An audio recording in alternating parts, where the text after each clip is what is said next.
Bhagavate Vasudevaya. Om Namo Bhagavate Vasudevaya. Om Jnana Timirandasya Jnananjana Shalakaya Chakshurum Militam Yena Tasmai Shri Gurave Namaha. Shri Chaitanya Manobishtam Stapitam Yena Bhutale Swayam Rupa Kadamayam Dadati Swapadantikam. Vandeham Shri Guru Shri Yuta Padakamalam Shri Gurun Vaishnavamsha Shri Rupam Sagajatam Sagana Raghunatam Vitam Tam Sajivam Sadvaitam Savadutam Parijana Saitam Krishna Chaitanya Devam Shri Radha Krishna Padan Sagana Lalita Shri Vishakhan Vitamscha. Hey Krishna Karuna Sindhu Dinabandhu Jagatpate Gopesha Gopika Kanta Radha Kanta Namostute Tapta Kanchana Gaurangi Radhe Rindavaneshwari Vrishabhanu Sute Devi Pranamami Hari Priye Panchakalpa Tarubhyascha Kripa Sindhu Bevacha Patitanam Pavanebhyo Vaishnavebhyo Namo Namaha. Namo Vishnu Padaya Krishna Prasthaya Bhutale Srimate Bhakti Vedanta Swami Niti Namine. Namaste Saraswate Devi Gauravani Pracharine Nirvishesha Shunyavadi Paschata Deshatarine. Jai Shri Krishna Chaitanya Prabhu Nityananda Shri Advaita Gadadara Shri Vasari Gaura Bhaktavinda. Hare Krishna Krishna Krishna Hare Hare Hare Rama, Rama Rama, Hare Hare. Hare Krishna, everyone. So, welcome. Hare Krishna. Hare Krishna, Prabhu. Hare Krishna. So, today we'll study verses 4 and 5 of the Nectar of Instruction. So just a quick recap. We have been discussing things in sets of 6, and that continues in this 4th verse as well. So Rupa Goswami began this Nectar of Instruction again as a guide to our activities, a practical guide as to how we can shape our day-to-day activities so that we may become Vaishnavas, devotees of the Lord, so that our life may become successful, and so that we may find happiness. So this is a practical guide for the neophyte devotee to find success in becoming a wonderful devotee of the Lord. So he opened this by explaining the 6 urges that we must control.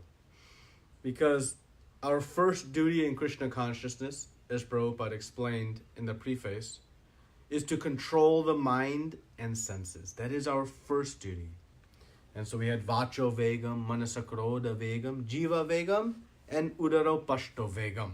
These 6 Vegams, urges of to speak, of the mind, of anger, of the tongue, belly, and genitals. We control them. We use them in positive ways, and we don't use them in the degrading ways, the negative ways. And that makes us qualified to become a Goswami, a master of our senses. Then Rupa Goswami very kindly instructs us on things to avoid. 6 things that destroy our bhakti. When we have a very precious gift, we want to protect it. When we're on our journey, we want to reach our destination safely. So Rupa Goswami very wonderfully has shown to us the obstacles that we may face on our journey of devotional service. These 6 impediments that destroy our bhakti. And so he said to avoid these things. Avoid atyahara prayasascha parjalpo niyagamagraha and janasangascha loliyamcha. These things are vinashyati. They destroy your bhakti. If you over consume, if you over endeavor, if you waste your time speaking nonsensely or doing nonsense activities, if you don't follow the principles that can bring one closer to Krishna consciousness, or follow the principles just for some material gain, having worldly association, and becoming greedy, these 6 things, they cause impediments in our process of devotional service. So Rupa Goswami very nicely has highlighted them for us so that we may see how they may be affecting us, and we can remove those obstacles one by one. And then in the 3rd verse, Rupa Goswami now gives us, well, what enhances our bhakti? It is not enough to tell a child, don't eat dirt. We must then give, child, please eat these nice things. So just saying don't do this is not complete instruction. We must also know what to do. And so Rupa Goswami is giving us, in the 3rd verse, what 6 things enhance our bhakti, that give us assured success. Complete success, he says.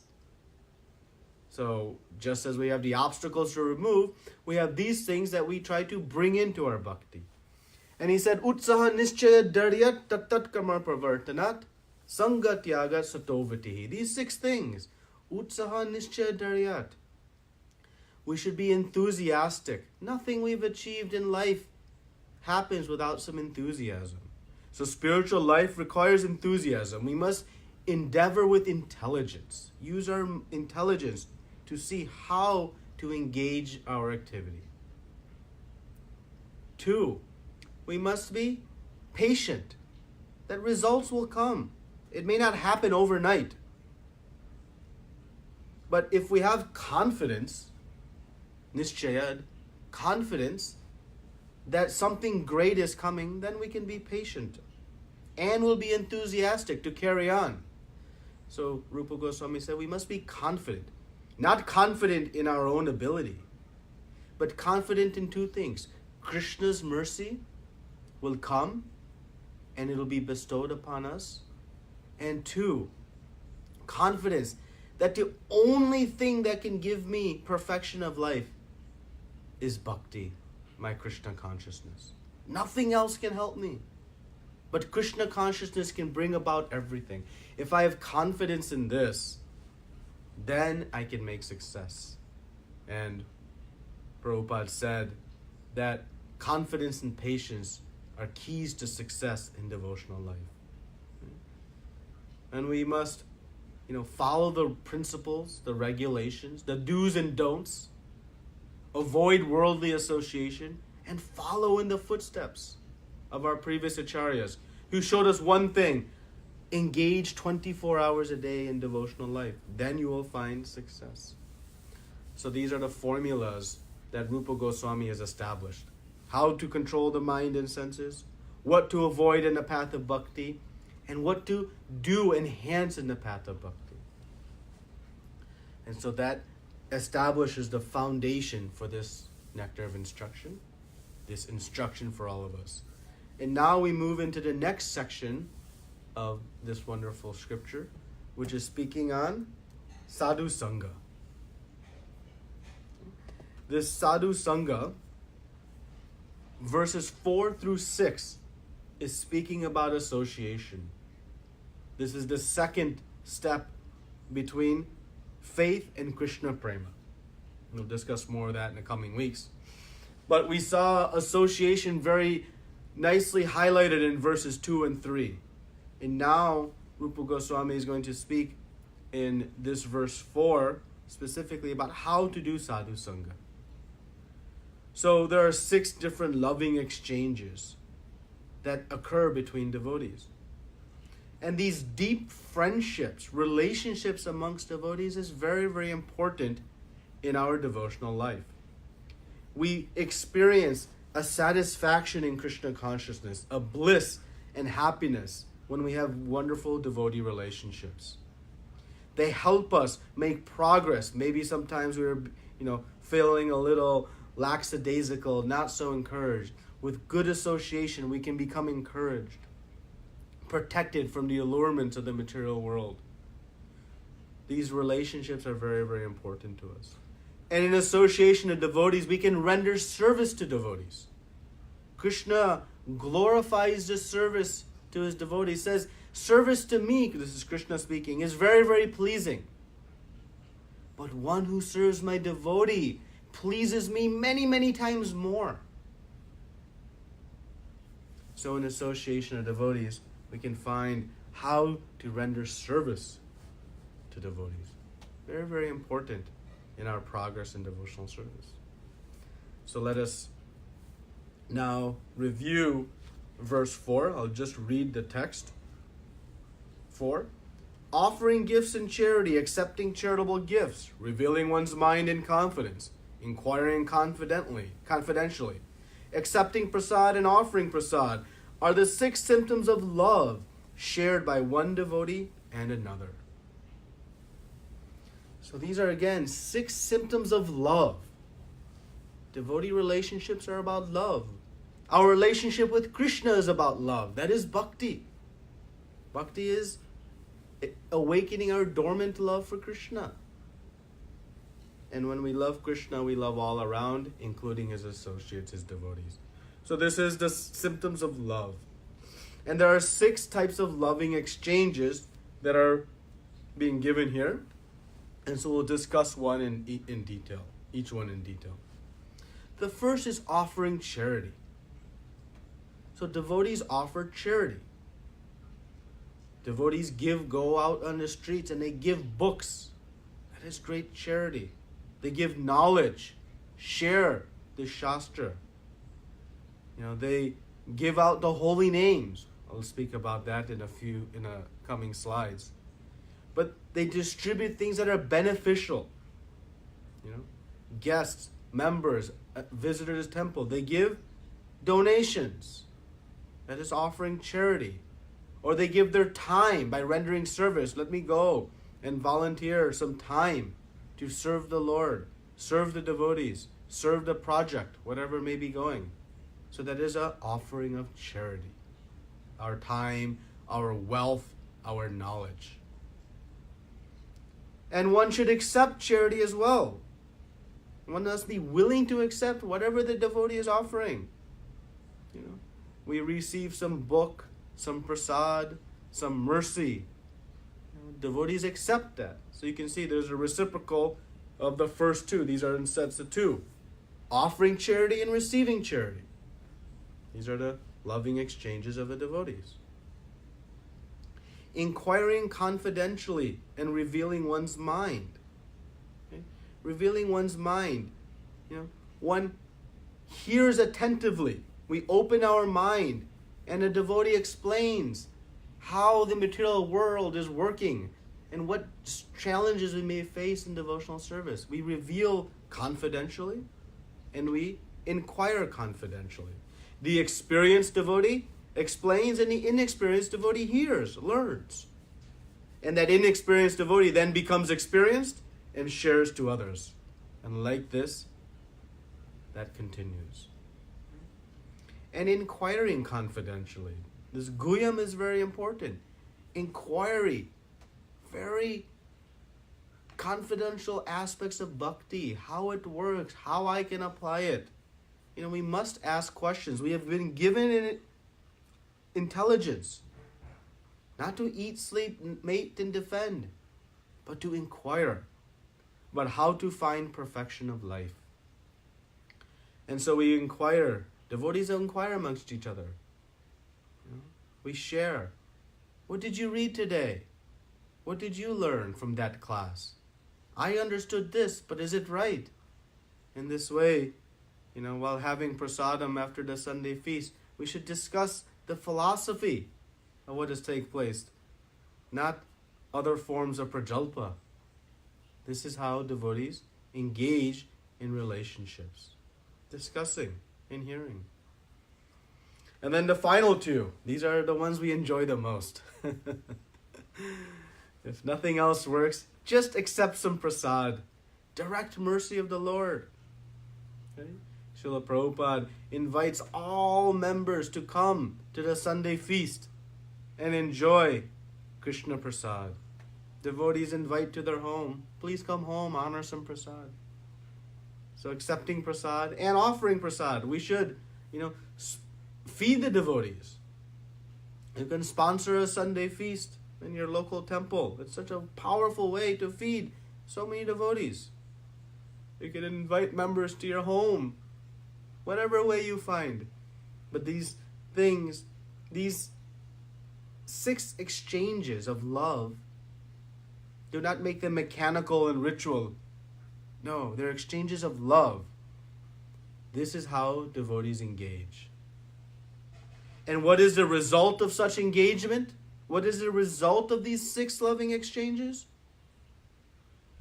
Our spiritual life becomes nourished. Remember, the bhakti was like a creeper, a vine.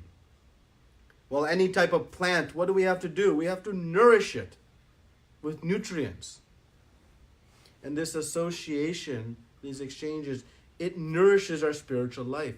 We obtain a very sweet experience in our exchanges with devotees. And it inspires us to go deeper and deeper into Krishna consciousness, making us eager to hear, to associate, to honor prasad like that. So, all of ISKCON, Srila Prabhupada established it to facilitate these 6 loving exchanges. That's why Srila Prabhupada put so much emphasis on the Sunday love feast. He called it the Sunday love feast. It was a chance for all congregation to gather together in association and exchange these loving relationships with each other. He knew as the movement progressed, more and more members would become grihastas. At the time he established a love feast, everybody was already living in the temple. What was the purpose for a Sunday feast? There was a Monday feast, Tuesday feast. Every day they were eating together. Because he knew as the society progressed, more and more would go into the grihasta ashram. And they would not be gathering at the temples every day. And so he said, Sunday, once a week, everyone should come together and engage in this type of association. And so we see there's an accepting of prasad, offering of prasad. There is a revealing of the mind and inquiry. We have a class. There is some opportunity to offer some charity. Either some time, some Lakshmi, something. And we can accept something also in return. Some knowledge, some chanting, maybe some small gift. It's there. So like this, Srila Prabhupada established it. Because this thing, again, it awakens our dormant love for Krishna. In Chaitanya Charitamrita, in the purport, Prabhupada quotes, says, pure love of Krishna is eternally established in the hearts of living entities. It is established within all of us. It is not something we are trying to find. It is lying here. And how to bring it out? We must cleanse the heart. And that is the key to Krishna consciousness. When the heart is purified by this hearing and chanting, this Krishna consciousness naturally awakens. And we'll talk about the importance of chanting in a couple minutes. But this process of hearing and chanting to purify the heart, to awaken this dormant love, it's nourished by the association in these 6 ways.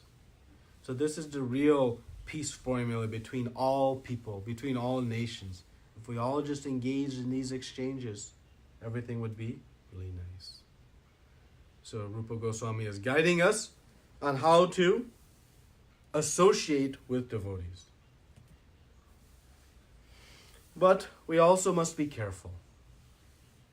Prabhupada also comments about the negative injunction of this verse, which is that we must also be careful whom not to associate with, whom not to exchange love with. And Prabhupada speaks about the Mayavad philosophers. This Mayavadi philosophy is very, very dangerous for our bhakti. Chaitanya Mahaprabhu said, one's entire lifetime of bhakti can be destroyed with a moment's association with a Mayavadi philosopher. And thus in Chaitanya Charitamrita, you'll see so many instructions and teachings to his associates about the importance of avoiding this association. To the point even Mukunda Datta was not given Krishna Prem initially during the Mahaprakash Leela. Due to some not even real association, some sort of association. And what is so dangerous about this? Because the Mayavadi philosophy speaks that there is no God as a person. He has only an impersonal form. Which means then, everyone can become God. We can all merge into this supreme energy. This mukti they speak of. They deny the existence of God. They deny the existence of Krishna. And because they do, it becomes very dangerous because there is great envy of Krishna. And that envy of Krishna it's immeasurable. And that becomes very, very dangerous for us to associate with. So, Prabhupada is guiding us, based on commentary, that we should be very mindful to avoid association. We should not accept gifts or even offer gifts. We should not inquire or reveal our mind. Because they may say something that we may not be capable of understanding. Is it right or wrong? We should not offer prasad or accept prasad. Prabhupada gives the example in this, don't associate of the snake. The snake, when you offer it milk, neither the snake is nourished, nor is society benefited. Because that snake, by taking the milk, becomes more poisonous. Trying to offer bhakti to the Mayavad philosophers is more dangerous. It creates more turmoil. So better to just avoid. And so we should be very, very careful to avoid this philosophy. Unfortunately, in today's world, most of the philosophy that's propagated has this impersonal nature. Because it's very sweet to hear, oh, if you do this and do this, you can become God. You can merge into God, merge into Brahman. But Shastra does not speak of such philosophy. But because it has some intentions like this, it is somewhat widely propagated. So we should be very careful, follow the warning signs. And Prabhupada guided us that we should only hear from known sources. If we don't know, better to be safe.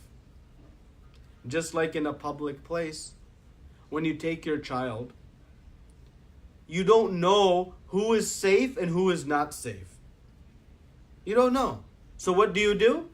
You restrict your child from associating with anyone. You don't let them go and talk with anyone, any stranger. Not that every stranger is bad, but because you don't know who is safe and who is not safe, you protect your child by saying, don't talk to anybody. Like this, Prabhupada guided us to protect our bhakti. If you don't know absolutely for sure, it's better to be safe and from a distance, stay respectful, but don't hear. This is very, very important. Also, Borijan Prabhu speaks about this concept of eating.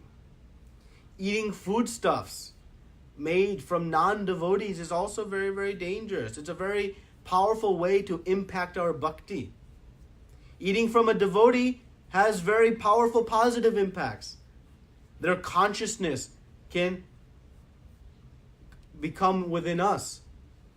But eating from a karmi, the exact opposite occurs. So the consciousness of the cook enters the foodstuffs. And so just being vegetarian, or even being vegetarian, no onion, garlic, is still not enough.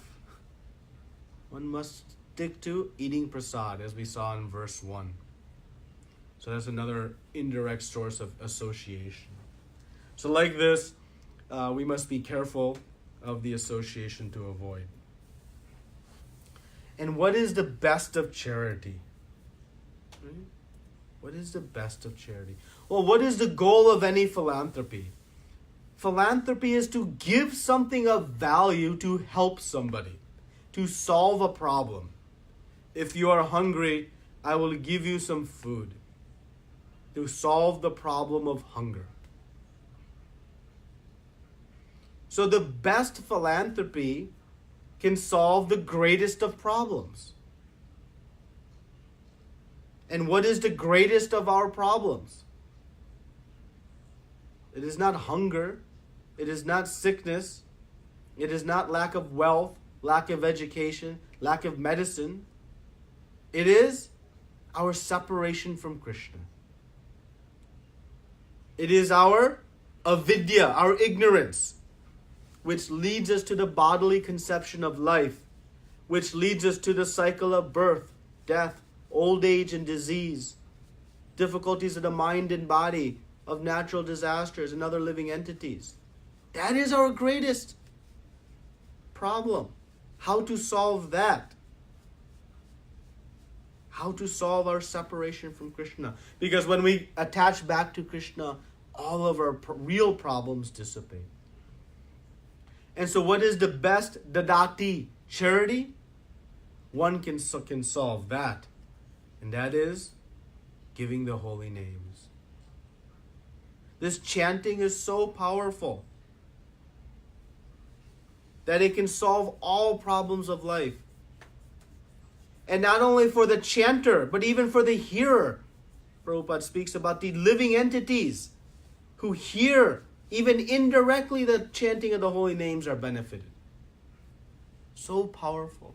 And that is why Srila Prabhupada, carrying in the mission of Chaitanya Mahaprabhu, encouraged this Harinam Sankirtana, going out into the streets and distributing this charity of the holy names, distributing the charity of the books that can solve the greatest of problems. So this is this dadati, this charity. And Rupa Goswami gives us this dadati principle, this charity principle by Rupa Goswami, very famous. He said that one, particularly in the Grahastha ashram, and they're the only ones who have wealth anyways, that they should give 50% of their wealth to Krishna and to his devotees. 25% for family maintenance and 25% for emergency needs. This is the formula given by Srila Rupa Goswami. Now, this formula must be applied with some practical application of what is practical in our situation. But remember, Krishna does not care how much we give in charity. What he is really focused on is how much is it that we are keeping for ourselves. Someone who has 20 and gives 5 is giving 25% of their wealth. But someone who has 10 and is giving 4 is giving 40% of their wealth. So Krishna doesn't look at 5 versus 4. He looks at how much are they giving and how much are they keeping. And giving again with love, not out of some sense of obligation. So this charity principle, Srila Rupa Goswami has given some guidance for us, and we can try to reach it. So, verse 5 now speaks about how to know where to apply these sixfold processes of devotional service. Of association. So I'll read verse 5. One should mentally honor the devotee who chants the holy name of Lord Krishna. One should offer humble obeisances to the devotee who has undergone spiritual initiation, Diksha, and is engaged in worshipping the deity. One should associate with and faithfully serve the pure devotee who is advanced in undeviated devotional service and whose heart is completely devoid of the propensity to criticize others. So, we come to this point now of understanding the different levels of devotees. And why do we need to do this? Why do we need to know who is where? To know how to apply the sixfold processes of association. Who to do with. Remember, association must be with devotees, because to have non-devotee association is very dangerous. So how to assess where the various devotees might be, or who is a devotee, who is not. And various levels of devotees we should meet in specific ways, as instructed in this verse. Some we offer mental respect, some we offer obeisances, some we render service to and inquire from. So we must know where they are. And this protects ourselves so that we do not make mistakes inadvertently. But very important, this who is not an opportunity for us to judge or criticize others. Oh, this person's a Kanishta Adhikari and I am a Madhyama Adhikari. With such type of sentiment, you can never become elevated. So this is not an opportunity to discriminate, to judge. Our motivation to see is to understand how to improve our association, not to put others down or to compare or make us feel good. No, all devotees are deserving of respect, but with slight different nuances. So internally, we may do a little bit of discrimination to see where to emphasize our association and where to leave it at very basic association. So this is a very important principle. Please do not forget this, because sometimes in evaluating levels of devotees, we start to come to this consciousness of higher and lower, and this idea of judging and criticizing. That is not the purpose Rupa Goswami is speaking here. The purpose is to encourage us to apply the 6 loving exchanges properly. That is the purpose. And so let us make that our purpose as well. So there are 3 types of devotees Srila Prabhupada explains in the purport. There is the Kanishta Adhikari, the Madhyama Adhikari, and the Uttama Adhikari. And so let us discuss a little bit about each. So the Kanishta Adhikari has certain characteristics or qualities. The Madhyama Adhikari and Uttama Adhikari as well. So the Kanishta Adhikari is one who has taken Harinam initiation, trying to chant nicely, but does not know yet how to behave towards devotees, because they only see Krishna in the temple. They don't see the devotees as being the associates of Krishna, to being very dear to Krishna, being part and parcel of Krishna. Their faith is still pliable, meaning it can be shaken. It is not firm faith. And their knowledge of Shastra is limited. So there's still some material attachments to some degree. So this is like the entry level stage. And we'll talk more about this in Nectar devotion. And there are 2 types of Kanishta Adhikaris. There is the innocent, those who are just beginning in the process and making their way up. We call the innocent Kanishta Adhikaris. But there are also the pretenders, the Sahajyas. They make a show of their spirituality. They chant and dance and show many symptoms, but they have full attachments to sex life, money, intoxication. And they disrespectful to devotees, thinking, oh, I am only worshipping Krishna, like that. So there are 2 types, and we meet each very differently, and we'll talk about that. But that is the Kanishta Adhikari in summary. So who is the Madhyama Adhikari? The Madhyama Adhikari is fully engaged in service of Krishna. No attachments to material life. Full utsahan.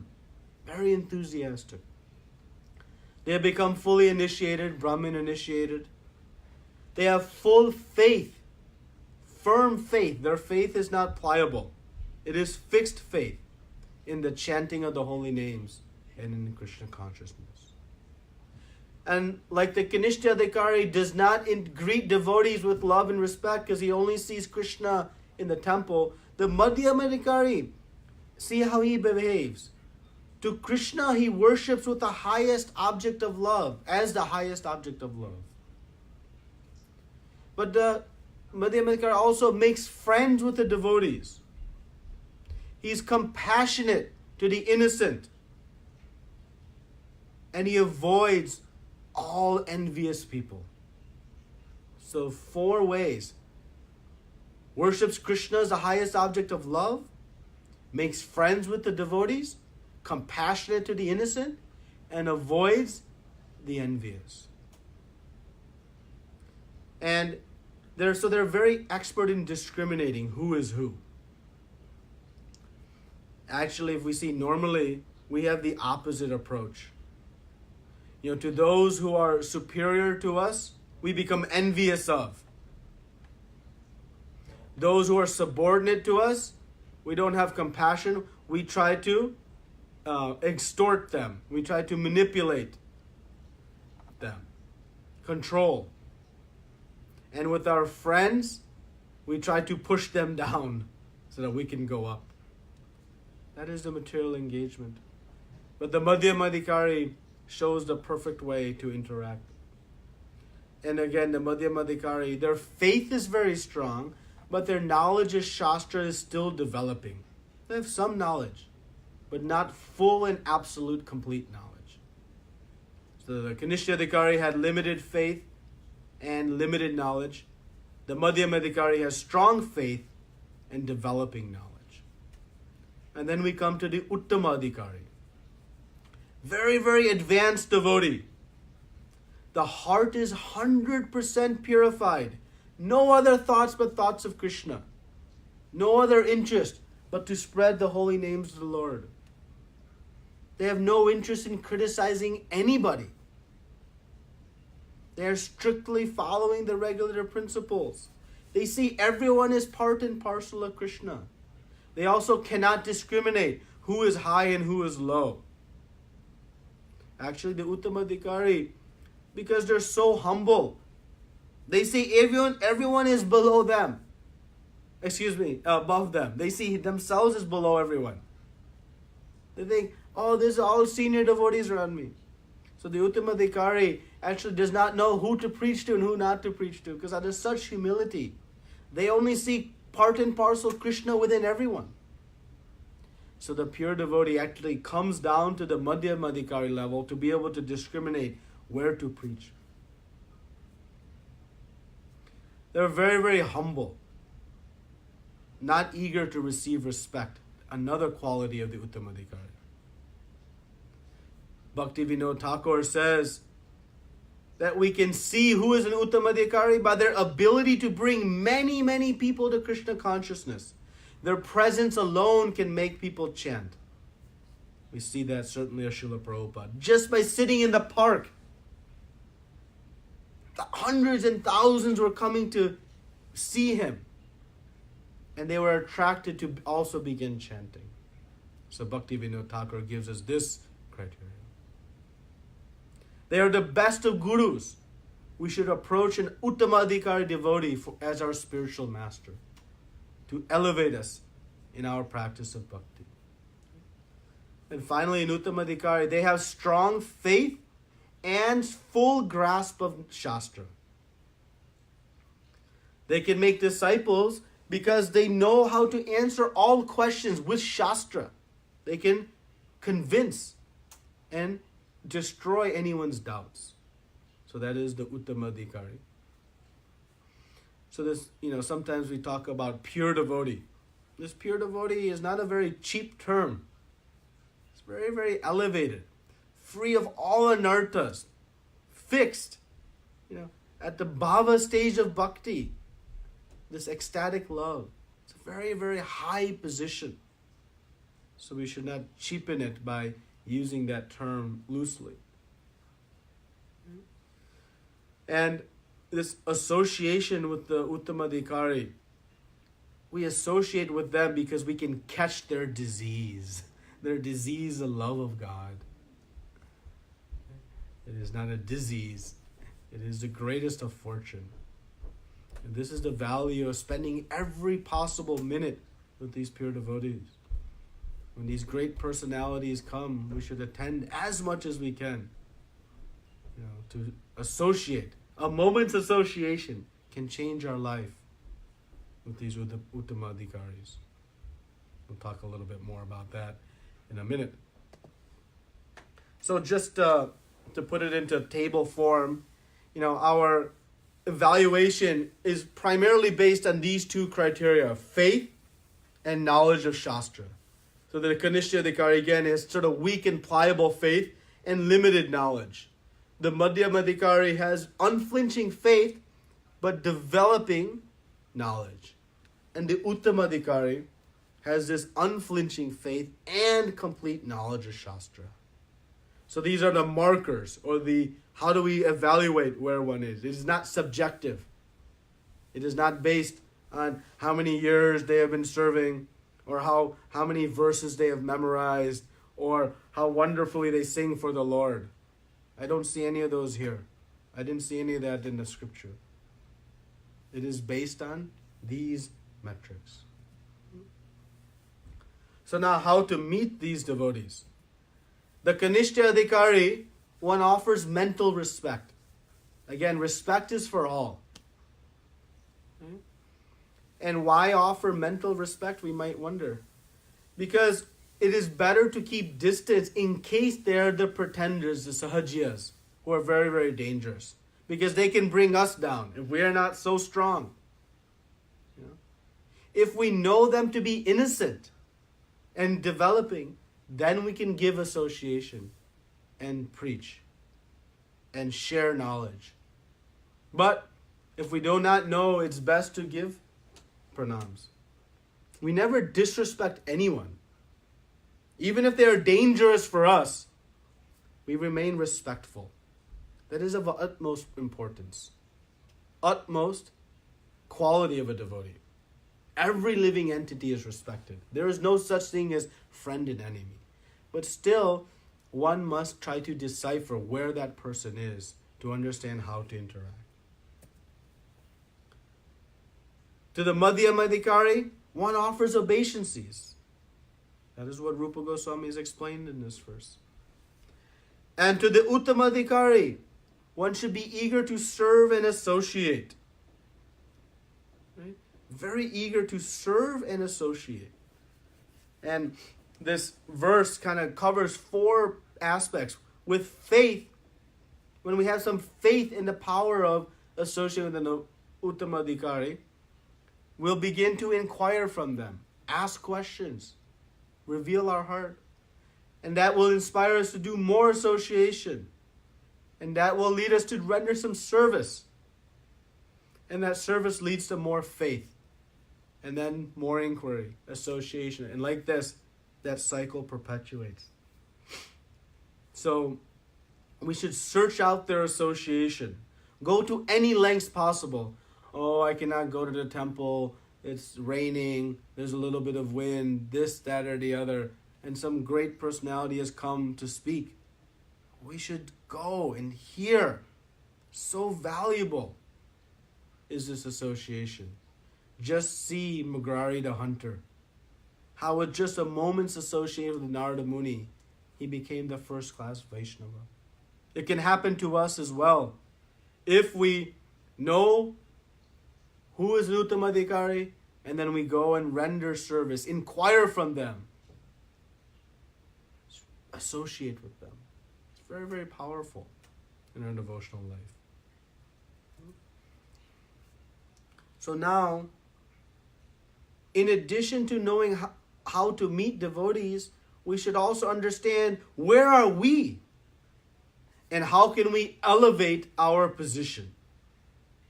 Not for the purpose of becoming very proud, oh, I am now this. No, but how we can more intensely please Krishna. Krishna is pleased by the purest of his purest devotees. And so our goal in purifying is so that we may also be used in the pleasure of Krishna. How we may please Krishna. So we can see how to elevate ourselves. So there are 3 ways given to elevate from Kanishta to Madhyama to Uttamadhikari. There are 3 processes. And the first that's given is the chanting of the holy names. Chanting of the holy names is essential to the progress of bhakti. The first verse of Shikshashtakam, Cheto Darpana Marjanam, gives us 7 benedictions and reasons we should chant the holy names of the Lord. It is essential to our progress in bhakti. It is essential to our progress in bhakti. It is essential to our progress in bhakti. These 16 rounds is like the minimum dosage that's critical for establishing success. Bhakti Siddhanta Thakur said, unless one chants 64 rounds, one is very fallen. But by the mercy of Srila Prabhupada, who gave us the instruction to chant 16 rounds, he'll help compensate for whatever inadequacies we have. But at least we should come to this process of 16 rounds. When the devotees first heard 64 rounds, they were, it's impossible. And Prabhupada said, okay, 32 rounds. And the devotees came back, Prabhupada, we can't even do 32 rounds. And Prabhupada said, okay, 16 rounds, but nothing less. Don't come back again. And that stuck as the minimum chanting that we should take. Srila Prabhupada says in the purport, know for certain that one cannot advance without offenseless chanting. So the quality of our chanting is also important. We're going to speak about that in the coming verses. But the quality of our chanting, avoiding the 10 offenses to chanting the holy names of the Lord. We should recite these every day. The 10 offenses to chanting the holy names of the Lord. And so, not only is quantity important, but the quality of our japa is a means to elevate ourselves in devotional life. Good chanting will gradually bring us to the point when we will see that Krishna is non-different from his names. And when we see that, when we experience that chanting Krishna brings me in personal association with the Supreme Lord, I'll want to do nothing else but chant the holy names of the Lord. So attractive that is. So by chanting, Krishna reveals himself to us. This faithful service begins with the process of chanting. All the knowledge we need, it comes from chanting. He doesn't reveal himself any other way. This intellectual study will not bring it about. All of our reading, all of our service, all of our association is to increase our taste for chanting. Oh, this devotee is inspired to chant. Let me associate so I can also become inspired to chant. We render service in the temple to inspire our faith in chanting. We sing for the Lord to inspire our faith in chanting. It all centers around this chanting. It is a prime and only means, as Prabhupada said, know for certain that one cannot advance without offensive chanting. We can continue on and on about chanting. There is no end to the glories of it. But it is so important. And as we work on our quantity, let's work on the quality of our chanting. How we can improve the quality of our japa. The attentiveness of our japa. Avoiding the 10 offenses. We'll talk in a couple of verses about the different stages of chanting. There are different stages within chanting as well.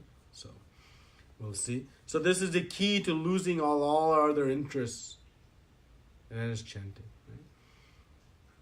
And how powerful is chanting? Chaitanya Mahaprabhu said, who is a Vaishnava?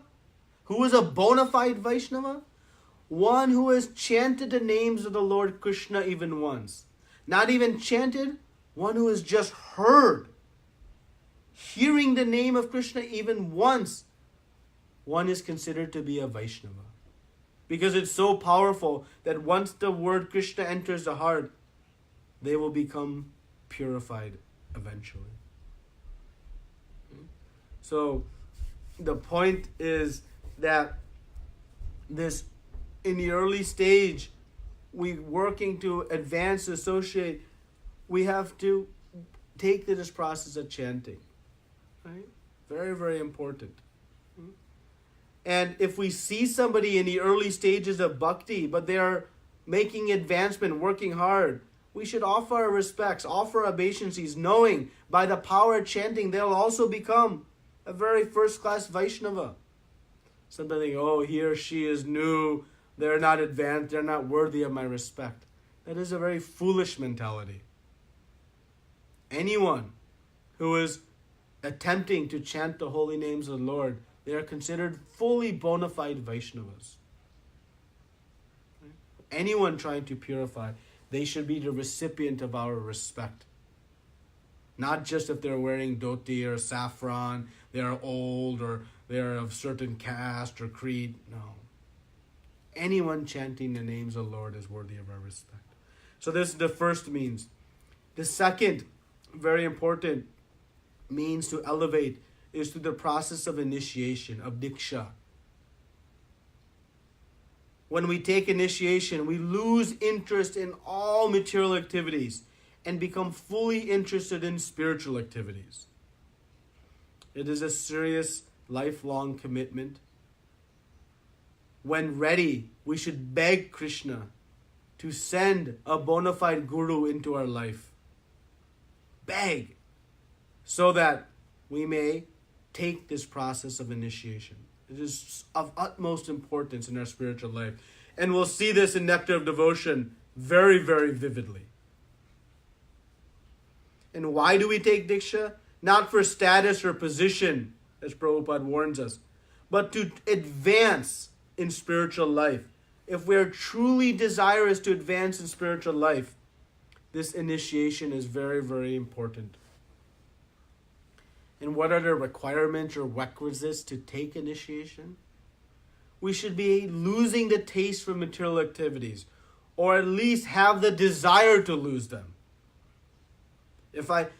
We cannot become free from our material attachments without initiation, but at least we should have the desire to be free from them. We should know these are not good for me, yet I'm still attached. So with that strong desire, one can pursue this initiation. One must be very inquisitive to learn from Guru. There's no point to accept a spiritual master if we're not ready to learn, inquire. And then follow the instructions. You cannot ask and then decide, well, I like that one, I don't like that one.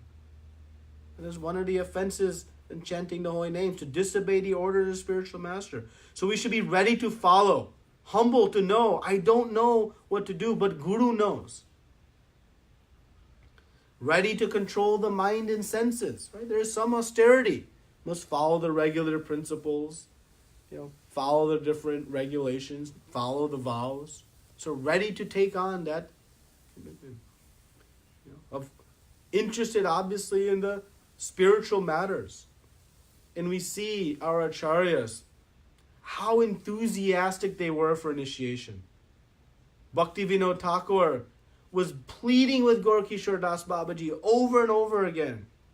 And when he refused, Bhakti Siddhanta Saraswati Thakur, not Bhaktivinoda Thakur, Bhakti Siddhanta Saraswati Thakur, when Gaura Das Babaji refused, he was ready to end his life, saying, I have no purpose in life if I cannot have Diksha.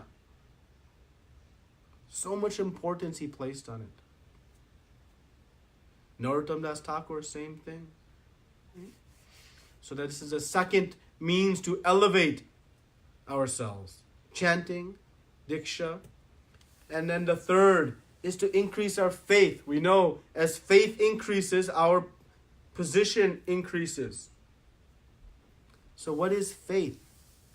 Confidence that the only purpose of life is to please Krishna. To the degree I have that confidence that my only purpose in life is to please Krishna, that is my faith. We have faith in so many things. I have faith in the power of money, what it can do. Do I have faith in the power of Krishna? Okay? We have faith is not a matter of weakness. We say, oh, you spiritualists, you're just on faith. Every moment of life we have faith. You are sitting in a home right now and you have faith that the roof will not cave in. You enter a plane, you have faith that the pilot knows how to fly. You go to some medical procedure, you have faith that the doctor is giving you the right medications. We have faith that the government will protect us. We have faith in every aspect of life. We cannot exist without faith. So, ultimately, we must come to faith in Krishna consciousness. And faith is based on knowledge. It's not blind faith. The reason we must inquire from Guru is not because we should blindly follow. No, we should inquire, ask questions, exhaust our doubts.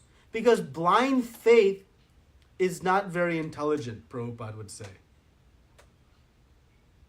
We should have this informed faith based on knowledge. But the first step in our Krishna consciousness is Shraddha. Our path to love of God, Krishna, begins with Shraddha. Some faith to start. And then we'll ultimately hear. And as Arjuna said in the 14th verse of the 10th chapter, Prabhupada quotes this, "O Krishna, I totally accept as truth all that you have told me." This all is very important. Not that we accept some things and not others. We don't pick and choose. I like this injunction, but not that injunction. That is not the process. We must take it in totality. So this is the means by which we elevate ourselves. So in conclusion, this association is very, very important. This association, we must understand how to associate with devotees, with whom to associate. Right? Srila Prabhupada was very strict, following in the footsteps of Chaitanya Mahaprabhu. Chaitanya Mahaprabhu was very, very strict. Read the pastime of Chota Haridas. He simply went to beg some rice from a very elderly Mataji, who was a pure devotee, a very close associate of Chaitanya Mahaprabhu. He went to beg some rice for Chaitanya Mahaprabhu's meal. And Chaitanya Mahaprabhu, to teach a lesson, said that is bad association and banned Chota Haridas from meeting him again. So, whom to associate with, we should be very, very careful. Just like a child, we protect who they associate with. For ourselves, for the protection of our bhakti, we should be very careful who not to associate with, and very enthusiastically exchange these 6 loving exchanges with devotees. And thus we can nourish our devotional life, we can make progress and elevate ourselves to the highest realms of devotional service for the purpose of giving Krishna the utmost pleasure. So that is verses 4 and 5. Any discussion or commentary?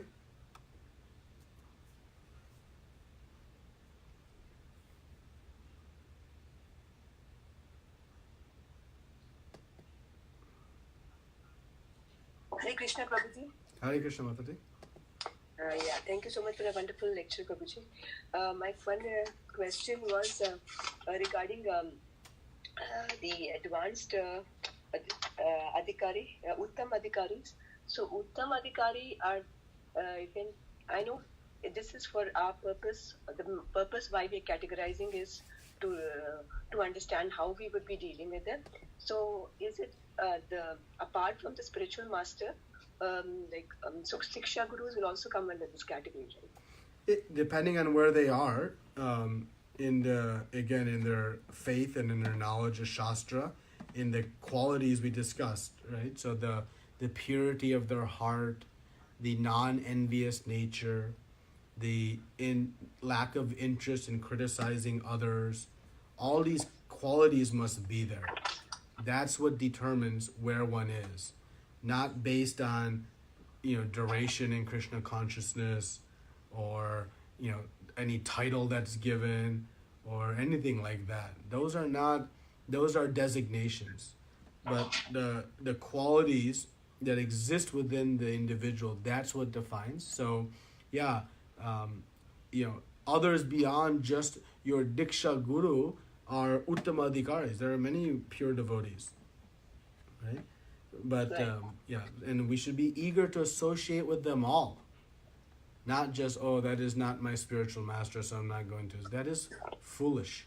That is not what any bona fide guru would advise us. And we see this in our Guru Parampara. Right? Narottam Das Thakur was initiated by Loknath Swami, and Loknath Swami, you go and associate and learn now from Jiva Goswami. Right? Like that. So there are many Uttamadhikaris we may come in contact with, and we should be loving and associate with them all. Okay, Prabhuji, thank you so much. One more question was like, when you were talking about not to associate it with, you said there is the lifetime of bhakti can be destroyed by moment association with the Mayavadis, and you mentioned something, a brief sentence about Mukunda Datta. He was not given initiation initially. Could you just elaborate a sentence? I mean, I missed that part. Yeah, when Chaitanya Mahaprabhu was displaying his Mahaprakash Leela, he was giving Krishna Prema to everybody. But he was withholding it to one of his dear associates, but he was really teaching us an example. And he said that the devotee asking, how come you're not giving it to Mukunda? And he said, well, I won't give. And they went to Mukunda and said, Chaitanya Mahaprabhu is not going to give now. And then he sent them back. He said, well, ask him when he'll give. And the devotees went back to Chaitanya Mahaprabhu. They asked Chaitanya Mahaprabhu, Mukunda is asking, when you might give. And he said, maybe in 1,000,000 lifetimes. And then they went back to Mukunda, and they said, Chaitanya Mahaprabhu said 1,000,000 lifetimes. And Mukunda went into ecstasy. And they were shocked, thinking, really? He is giving everybody else right now. He is telling you have to wait. And Mukunda said, no problem. If Chaitanya Mahaprabhu said it, it means it's happening.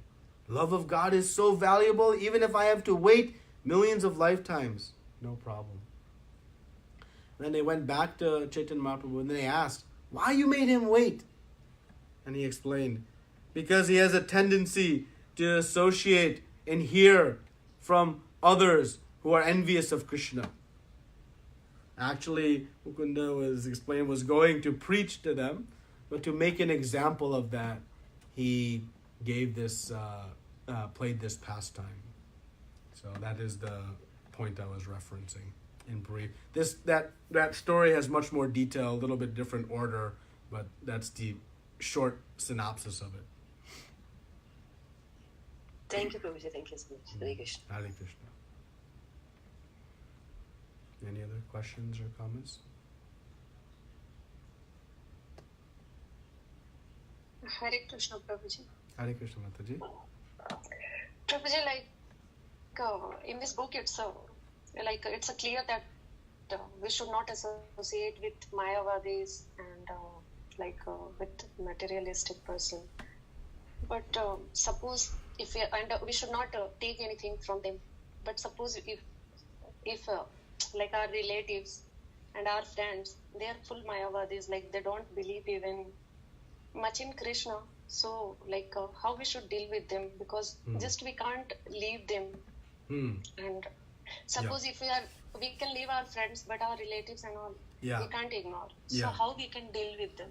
No, nice question. It's a very practical question. So just one clarification. There's a difference between the Mayavad philosophers and maybe what I call the materially attached who are not spiritualists. Right? So the Mayavadis are those who proclaim great spirituality, but they proclaim spirituality around the impersonal nature of Krishna. And they say Krishna does not exist in the spiritual world because they have envy of that position and because they want to become into God. So they are spiritualists, but they are proposing this impersonal philosophy. So that is the Mayavadi. Then and unfortunately, many of the spirituals we see in the broader society are of this nature. But most of society is not even spiritual. So now we come to the core of your question, which is, those who are not practicing any spiritual life and are just, engaged in their various material activities. So now, how to associate with them? Now remember, association with them is less dangerous than association with the Mayavadis. The Mayavadis we should be very careful of, regardless of who they are. But when it comes to, non-devotees, how to deal with that? So we have to be practical. We have to maintain relationships with our family, with certain relationships, even with friends and society. And so we do so, again, in a way that's most conducive for our spiritual life, but also maintains the relationship. So, they invite for some programs, some things we may have to attend. We may need to, participate. And don't do so disrespectfully, but do so neutrally. Meaning externally you can show some enthusiasm and, some level of engagement, but internally I'm doing this out of obligation. And Krishna knows your heart. He knows your condition. And slowly he will detach us from those without creating the negative consequences that may come from the detachment of such relations. So, we have to do that. When it comes to family, it's a double-edged sword. On the one hand, the relationships are very sensitive. On the other hand, if it's family, hopefully they also have great love. And so when we explain that, I'm happy to come to this program, but, I need to bring maybe my own foodstuffs because I cannot eat these things. Hopefully they'll respect. If not, they may be even encouraged, don't bring your own, we'll make what you can eat. That is great. Now your presence in that Sangha is giving them the chance to cook sattvically and offer to Krishna. So now you're going to that program actually is benefiting them. Many of us have had that experience where if we deny or say we cannot because then they'll offer, don't worry, we'll make something you can also enjoy. Because that is the nature of love. So with family like that, we try to, do things in that way. If that's not possible, we minimize it to the extent necessary to maintain relationships. But Prabhupada always guided us. Do not make enemies with your family. We should maintain good relationships with the family relationships.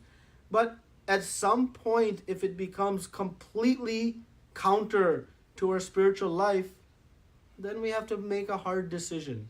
But just pray to Krishna that we'll not have to make such a difficult decision and find ways to creatively, balance those needs. And, again, if we are respectful to our families' desires and we're not going around saying you are a karmi, you are cycling in the birth, death, old age, disease, and you don't know you are not this body, you're a spirit.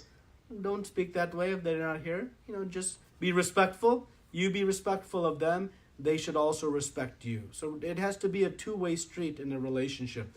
They cannot criticize you for your beliefs, and you don't criticize them for their beliefs. When that relationship exists, some happy median can be found in which you can maintain some level of association, some participation in their various activities, but also not compromising your own principles. So that is the point you try to strike. And pray to Krishna. He'll assist. Thank you, Prabhuji. Thank you, Mataji. Any other comments or questions? Hare Krishna, Prabhu. Hare Krishna, Prabhuji. Prabhu, maybe you already answered this question, but still I have this in a different way. By going through this, Prabhu, our relationship with the community is going to be really small, right? Because all these principles which we are hearing, these are it's very difficult to see across our society, and most of the time we are within that society only, as Mataji was asking, it is friends, neighbors, relations, and everything like that. So, like, at some point in Worldly association. What is the value of my association and friendships that don't bring me closer to Krishna? If someone is associating with our child, who is teaching our child to swear, to use foul language, even though half the kids may be doing it, you still will try to protect your child from that association because you don't want them to pick that up. So if half of society or most is doing foul activities, whatever they may be, why we should not protect ourselves from that? Why we should not withdraw ourselves from that for the propagation of our own success in life? So you have to ask yourself, what is the value in those relationships? What is the purpose in those relationships? You're not required to maintain any of them. You're not required to maintain devotee relationships. If you want success in bhakti, that is the means. So it is all our individual choice. What is important to me? What is my priority in life? If my priority in life, if I have confidence that the only thing that's going to give me success in life is my Krishna consciousness, then I'll do what it takes to facilitate my Krishna consciousness. Rupa Goswami is giving us exacting formulas of how to facilitate the development of our Krishna consciousness. So if that's my priority, then I will be very selective in my association. It doesn't mean I'll have no association with Krishna, but I'll do to the extent necessary for whatever means I deem very necessary. But if Krishna is a part of my life, but I'm all the other part of my life too, well then, I'll do that. But if I'm very determined to make success in spiritual life, I'll understand the power of association.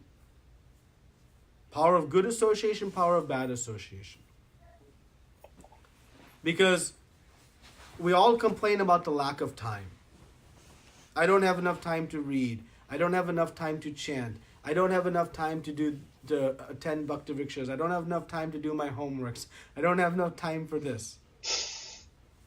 Well, association with everyone is taking up time. So now I have to prioritize how I'm going to use my time, right? Society does not require us to associate with everyone. Our mind does.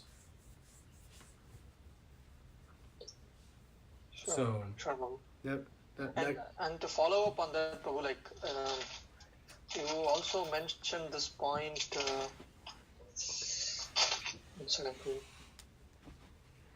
Okay, even being vegetarian food is not enough.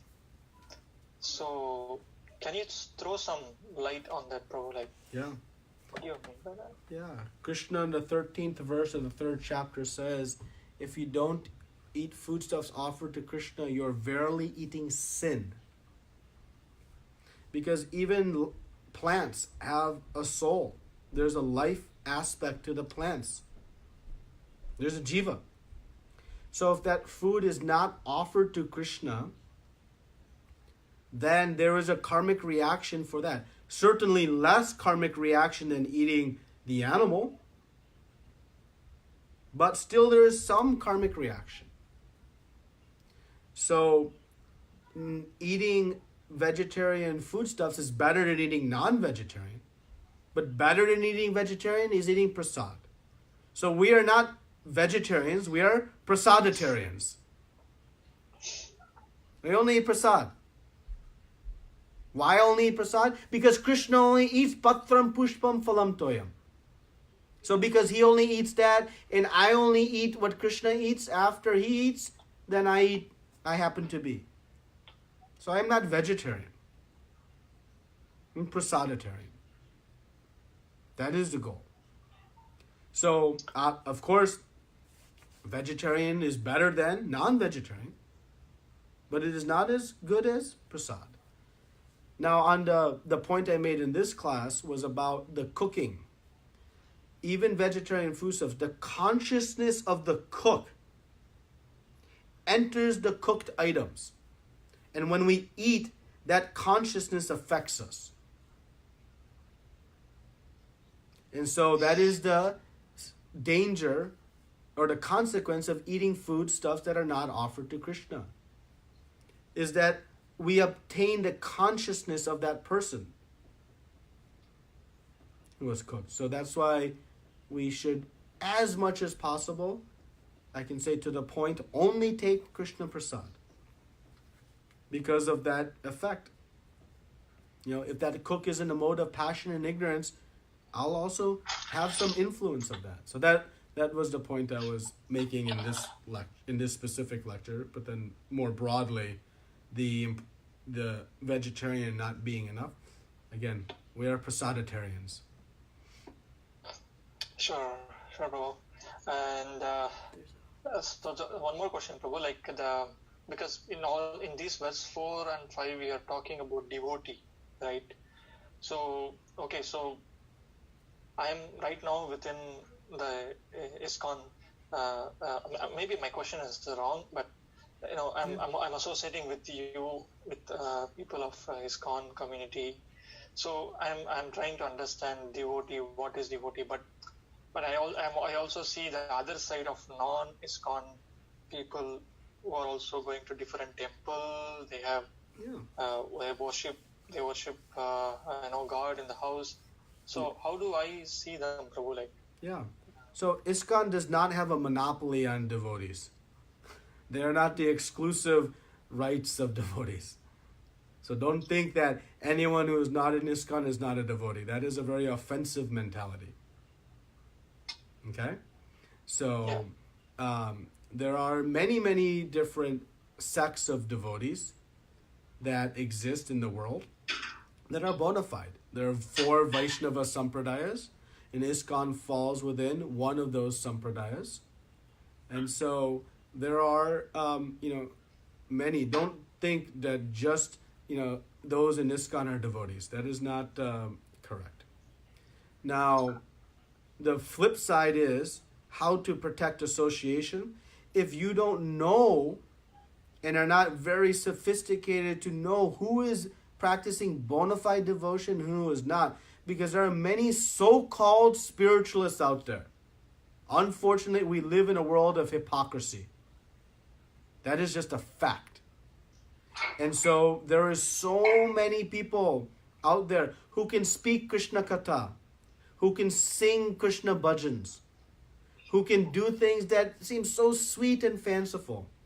But unless you are very expert in knowing, it is better to be safe than sorry. So when we say, and when Prabhupada was guiding the devotees when they came to Vrindavan, he forbade those disciples from talking to anybody. This was in Vrindavan, full of devotees. But because there are also non-devotees there, and those disciples would not know who is who, he said, better to be safe. Only here in the temple. Right? So again, just like when you go to the store and you take your child, there are so many people around you. They're not all bad, but you still forbid your child from speaking to any of them. Because you don't know who is safe and who is not. Right? So ISKCON does not have a monopoly on devotees. There are many, many wonderful Vaishnavas. But just because you go to the temple and you worship also doesn't make you a devotee. We must know what makes somebody a devotee. A devotee is someone who is attempting to render love to Krishna. That is the bhakti. That is Krishna's definition. That is not ISKCON's definition or this sect's definition. That is Krishna's definition. He says, Man mano bhava mad bhakto majni mam namaskuru. That is a devotee. Right? So he gives the definition. So whoever is following that, we can consider devotee. Just because someone is wearing a dhoti or has a tilak, has a Bhagavad Gita in her hand, that doesn't make them a devotee. Someone may be walking around in dirty clothes, long ragged hair, no tilak, but they might be a pure Vaishnava because of what's inside their heart that we cannot see. And that is a perfect transition to the next verse, in which Rupa Goswami is going to guide us. Don't judge by external circumstances who is a devotee and who is not a devotee. Must see from the qualification and the characteristics. That is how we see. Right? So, a little bit more broader answer to your specific question. Right? But yeah, there are many devotees. Thank you, bro. Thank you. I guess we have an online question. There's a question online by Russell Prabhu. If you go to restaurant for family events and eat vegetarian, can you offer it to Krishna? So, if you go to a restaurant and you eat vegetarian, can you offer it to Krishna? Well, we can offer things to Krishna that were made with the pure ingredients that don't contain, onion, garlic, mushrooms, and other things that are not eaten by Krishna. And we can offer it to Krishna if it's not been tasted or eaten prior. So in a restaurant, it's virtually impossible to know for sure that it meets those situations. So, if you are put into those circumstances, there are different things that are recommended. One, if you eat non-cooked items, it carries less reactions than cooked items. So eating something like fruits or milk or salads versus cooked items is a way to kind of, get closer there. But the specific question, offering it to Krishna or not, it must be, again, food that has not been tasted and containing these pure ingredients. So it can be difficult, and we can say it cannot be done. But if you are pulled into that circumstance, you can try to abstain from cooked items and eat uncooked items as a way to participate in the festivities without, fully compromising your situation. So, thank you for your question. Any other questions or comments? Hare Krishna Prabhuji. Hare Krishna Mataji. Prabhuji, when I was also thinking to ask that only. When we go to India, we have to go to my sister's house and like that, They will be giving me something. They know that I don't eat onion, garlic, so they will cook something without onion, garlic, and they don't offer it. So they give it to me to eat with so much love. So I can just offer it in my mind and I can eat, right, Prabhuji? Yeah, you just try to make sure that nobody has tasted it, and you can offer it like that. By chance. Saying my prashadam prayer, I won't eat anyways, but still I can just offer it and eat, right? And they get benefit. Your family gets benefit because they are cooking for Krishna. It's the greatest of blessings. Actually, you'll see, if you with love approach your family this way, you can engage them in cooking for Krishna. They get so much benefit from that. So like when you go, I remember I had personal experience. We were going to one family's house and we told them we cannot eat. And they started cooking and offering it. Wow. And they got so much benefit from that. And they were happy to do it. We become fearful because I'm embarrassed or shy or don't want to create a burden. You're not creating a burden. You're giving them the benefit of bhakti. So yeah, maybe a little bit of trouble is there. You can compensate for that trouble. You stay after and wash all their dishes. You do some seva in their house to compensate them for that little bit of extra effort they had to do to cook for you. But remember, they're cooking for Krishna and they get the benefit of that. So if you kind of encourage your family to do that, you compensate it for other ways. You render some service back to them. You reciprocate. Right? And that's a nice way to indirectly preach and bestow great blessings upon them. And also meet your responsibilities and obligations. And again, Krishna will provide. Just keep praying and ask questions like this. We can come up with good practical solutions for most situations. Sometimes we are caught in a pickle. Thank you so much, Prabhuji. And the other point I'll make here is, remember these instructions that we're getting. These are instructions that are giving us progress towards success. And we want to make progress day by day. Right. We cannot go to extremes overnight and move from point A to point Z. The point is to go from point A to point B to point C. But we should know where the end goal is. Otherwise, I don't know where I'm going. So I should establish, this is where I need to get to. I am here. Let me make progressive steps. Let me make progressive steps. Define where I need to go. Be realistic with where I am. And work towards them. So, these instructions sometimes at first can become maybe even feeling of overwhelming. Don't be overwhelmed by them. Establish them as the goal. When you entered college and you realize, oh my gosh, I have to take 60 credits and I have to get this class and that class. It's overwhelming, but you're not doing it all at once. You're doing it step by step. But you need to know what the end goal is. So like this, Rupa Goswami is giving us like the end goal. No association. 24 hours a day chanting the holy names of the Lord. So that is the goal. Now, where am I? And let me get a little bit of progress day by day. Day by day. Day by day. Day by day. And we'll get there. So don't become, throw your hands up, forget it, it's too much, I'm done. Right? The idea is make progressive progress. And don't become extreme or fanatical. That also can happen within ISKCON. That is also the thing where we become fanatical. This is not about fanaticism. This is about progress towards a goal of success in devotional life. So don't become fanatical. Don't become lazy. Yeah. Right? Sometimes I'm not fanatical, and then we just become lackadaisical. No. Right. Okay. Any other questions, comments? Prabhuji. Thank you. Hare Krishna. Hare Krishna. Any other? Yes, Mataji? Hare Krishna Prabhuji, I'm sorry. One question, I didn't understand clearly that concept of Mayavadis. I will just let you know what I understood and you can correct me if that is okay with you. Yes. Mayavadis basically, as you mentioned, that they are pretenders of spirituality. They basically are envious of Krishna. They don't believe in the concept of Krishna.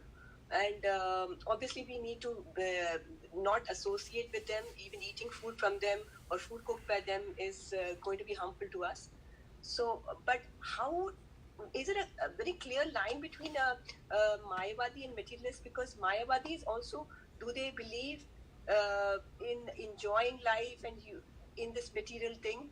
And I know their concept is that they merge with Brahman and become God. But in that process, they are also practicing some austerities, Prabhuji, because I'm not able to understand a clear distinction between a materialist and this one. Yeah, so you're right, you're not able to understand, and most of us are not, actually. And that is why Prabhupada said, don't hear from anybody unless you know for sure. Because it is very subtle sometimes. Now, the distinction between Mayavadis and materialists is more clear. A Mayavadi spiritualist will look like a devotee. Might be a sannyasi. Fully immersed in so-called spiritual life. So, you might see that. But that's not the devotion we are looking for. So, specifically, now we can get a little bit more technical. What is a Mayavadi? They deny the existence of Krishna. So it's not that they don't know about Krishna. There might be an innocent person who doesn't know Krishna. They only know, something else. That's not a Mayavadi. A Mayavadi says, no, this Krishna who spoke Bhagavad Gita, he exists in a person only when he comes to the material world. But he doesn't exist eternally. It is a temporary form. It is a form of Maya. That is a Mayavadi. So it is not that they don't know Krishna. Many people don't know Krishna. That doesn't make them Mayavadi.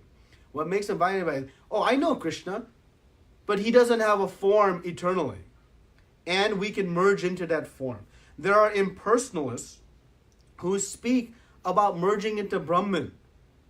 But that doesn't make them a Mayavadi until they deny the existence of Krishna as a person.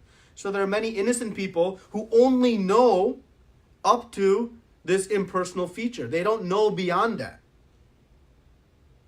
So those are innocent impersonalists who then will by knowledge can understand Paramatma realization of Krishna and ultimately Bhagavan realization of Krishna.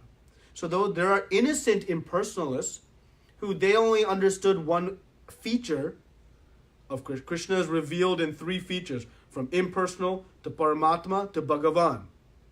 So not all impersonalists are Mayavadis. A Mayavadi actually denies the existence of Krishna's form eternally. So it's an overt denial, not an ignorance. That is a Mayavadi, and that is dangerous because why they deny the existence of Krishna? They have envy of him. They want to be him. So that is the philosophy you have to be very careful on. And the problem is, when a Mayavadi speaks, they may speak what seems like pure bhakti. And they have the slightest tinge of impersonal philosophy and it crushes us. And just like milk, when it's touched by the lips of a serpent, when you look at that bowl of milk, you don't see the venom, you don't see the poison, but Prabhupada says it has very poisonous effects. So we're not going to be able to see potentially that tinge of Mayavadi. And I, unfortunately, have seen it with my own eyes. I have seen very strong, long-established devotees who began to hear from this Mayavadi philosophy unintentionally become completely deviated. I've seen it. It's heartbreaking. It's heartbreaking. But it's there. And that's why Chaitanya Mahaprabhu is so emphatically warning us. Because it's hard to know who is and who is not. And that's why Prabhupada gave us this society. To have faith that, we know we can hear from those repeating Prabhupada's message will be protected. It doesn't mean, again, there's a monopoly that only within ISKCON we're speaking about bhakti. No, that is not the fact. But the fact is, for us, we become protected. But again, a materialist is not a Mayavadi. A materialist is a materialist. They are focused on material life. So very different. Thank you, Prabhuji. Thank you so much. Thank you, Mataji. Okay. Anything else? Okay. So we'll finish here. Thank you very much. Srila Prabhupada ki jai. Ananta Koti Vaishnavinda ki jai. Hare Krishna, everyone.